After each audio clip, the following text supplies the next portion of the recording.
Hello there, and welcome back to the Endless Kingdom. I'm your newest host, and today on a not-so-critical review, we're going to be looking back into a franchise we've reviewed prior, the 5th season of The Dragon Prince.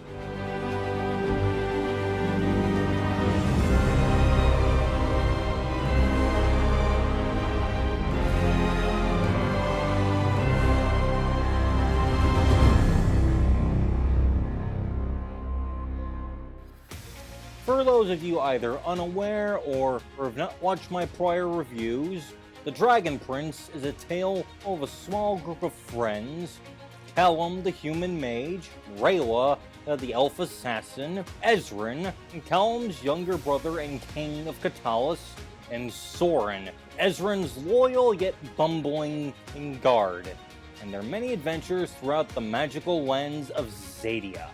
The Dragon Prince takes place over two sagas. During the first saga, Callum, Ezran, and Rayla — Soren was more an antagonist till the end of the first saga — attempted and through hardship succeeded to deliver the titular Dragon Prince back to his mother, the Dragon Queen, to prevent war. Well, they succeed, only for a new threat to show itself off in the second saga, called The Mystery of Erebos, named after the series' overarching antagonist, Erebos, an ancient mage and a devious manipulator. Don't see much of him this season, but what we do see certainly emphasizes the manipulation part. Anyway, in Season 4, the gang attempts to find a map to Erebos' prison, and to stop the antagonists, the dark mage friend-turned-enemy Claudia, from finding it. They don't succeed. So the season is spent in effectively two halves. One half watching the gang and trying to find clues to the prison's whereabouts. The other, Claudia, alongside her boyfriend Terry, trying to reach the prison, but running into many struggles along the way. Struggles. Some ways, that's the subplot of this season.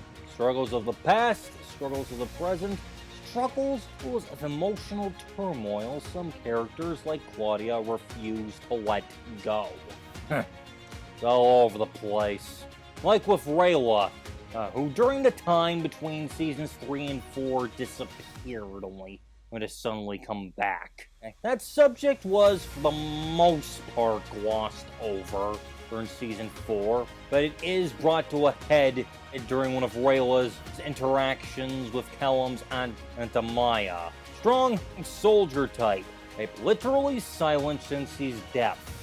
Plays a supporting side note that is partially connected to the main plot line this season, though mostly in the background. And well, let's just say this season finally gets Rayla to take a step back and look at things from the outside instead of inward, which she has a few issues with, especially when it comes to keeping potentially life-threatening secrets. I'll let you watch the show to see what I mean there, but those secrets lead to some tension, and they could have easily been avoided. She does realize that in part, but it's a work in progress. But a good one to see. Rayla is still the outspoken, sarcastic fighter the series is known for, but she's beginning to have new perspectives to aid her. Callum, too, as he continues his study of magic in all forms, except dark magic, but that's best seen rather than told.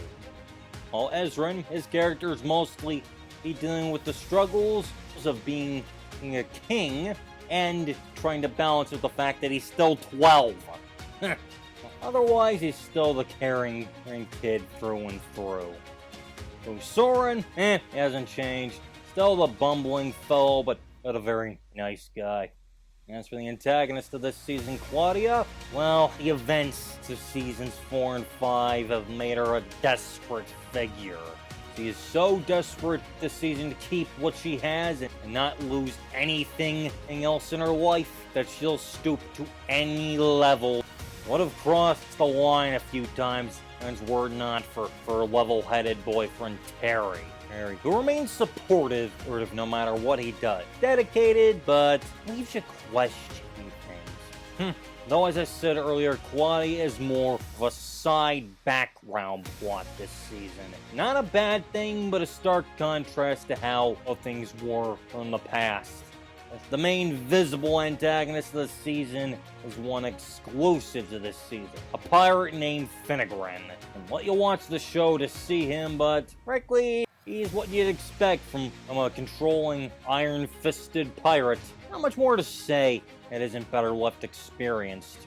What can be said, though, is that this season does a nice job bringing back older characters from prior seasons that we haven't seen in a while in meaningful ways.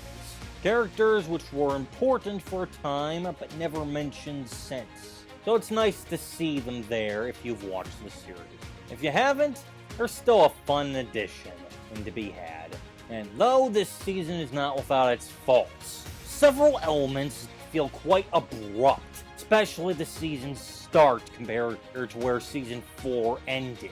A few times within the season as well, considering there are a few jumps here and there.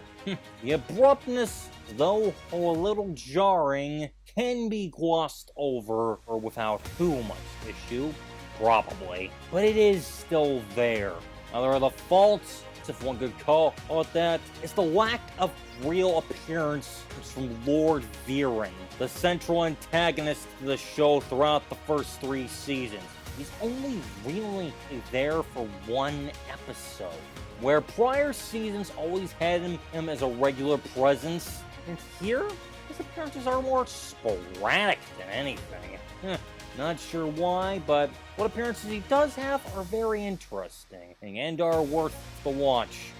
This whole season, well, abrupt in certain places, is worth the watch. But for the action, displays of great magic, seeing much more of the world of Zadia than before, great interactions, things with all characters, and oh so much more. Flaws may be a little detracting, but not enough for your enjoyment of everything to be sapped away. They're more brief specks in the grand scheme of things. And if you can power through them, then the 5th season of The Dragon Prince will definitely entertain through action and adventure, magic, and several bits of romance. If you enjoy any of that, you won't be disappointed. But, as I always say, I'm not here to tell you if the show is good or bad. I'm here to state my opinion and through it, let you decide if the 5th season of The Dragon Prince, 2nd season of the Mystery of Erebos saga, is something you'd like to watch.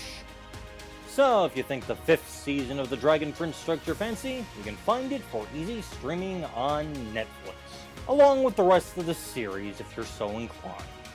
And if you enjoyed today's not-so-critical review, you can like the video, leave a comment, subscribe if you haven't, and click the notification bell to stay up to date on all future reviews on this channel, as well as share it around with anyone you think might enjoy this content.